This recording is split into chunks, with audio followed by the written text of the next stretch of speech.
Congressman, you've made it clear that when it comes to trade policy, you like bilateral agreements, not multilateral agreements.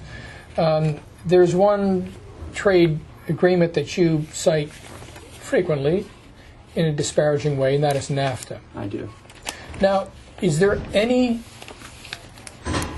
paragraph within the NAFTA agreement, any element whatsoever, that you would preserve in any future agreement you would make with Mexico? I'd restructure all of our trade agreements, and here's why. Ross Perot was right. The passage of NAFTA led to a destructive undermining of the American manufacturing economy. I intend to have a new American manufacturing policy where the maintenance of steel, automotive, aerospace, shipping, and small manufacturing and agriculture is seen as vital to our national economic security. That's why we're going to have a rebuilding of our infrastructure to help support a retooling and a rebuilding of this basic industry. So, NAFTA was written. You have to go back to why was NAFTA written the way it was written. It was written specifically to accelerate a race to the bottom in wages, so there would be so that you'd have an easy, controlled workforce, a docile workforce that would work long hours for low pay under miserable working conditions without any guarantees for environmental protection or human rights. So, the Kucinich administration will establish the basis for trade. We want trade. We want trade, but we want trade that resonates with our highest principles, which, the rights of workers, the right to strike, the right to collective bargaining, the right to decent wages and benefits, the right to a secure retirement, prohibitions on child labor, slave labor, prison labor, protection of the air, the water, and the land. See, because I think holistically about these things, I see that our trade policies can be a basis for lifting up not only our economy, but the human condition in countries around the world. So we will have a new trade agreement with Mexico. And when we do that, that will ameliorate a lot of the tensions that have arisen on the immigration side, because so many people came north of the border after NAFTA passed, wages collapsed in Mexico, and people were trying to help their families survive. A new trade agreement with Mexico will give people the option of staying in Mexico so they can make a decent wage. They don't feel they have to come to the United States to support their families. So I'm talking about a trade policy which will be the basis for the United States trade in the world, not just with Mexico and Canada, which is less of a problem, but still is part of NAFTA.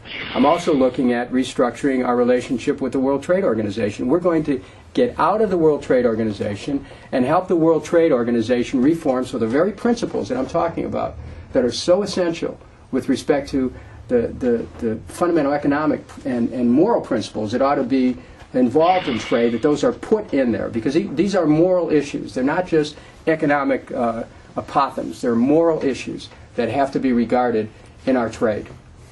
What would you make of the idea that the standards that you would introduce into any such agreement may be stiffer than let's say, the government of Mexico would want to go with, and it would be happier doing business with other countries that don't impose such standards or don't demand such standards?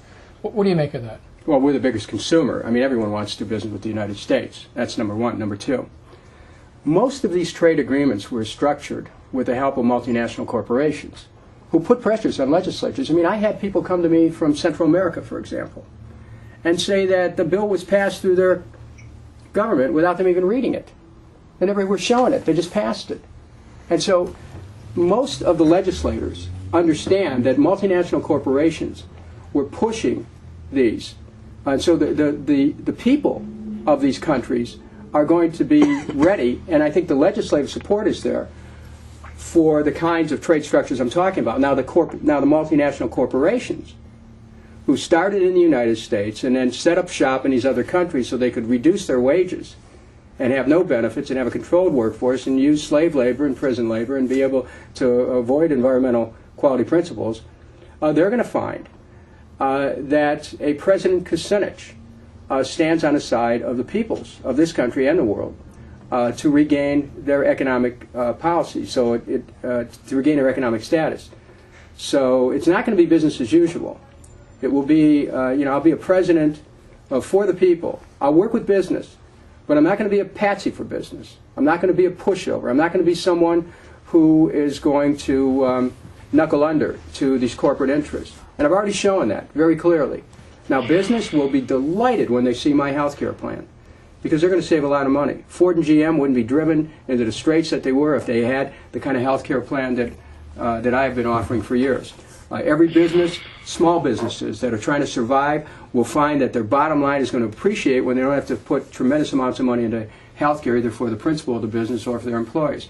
So I'm all for business. Business will see my energy policies will benefit them.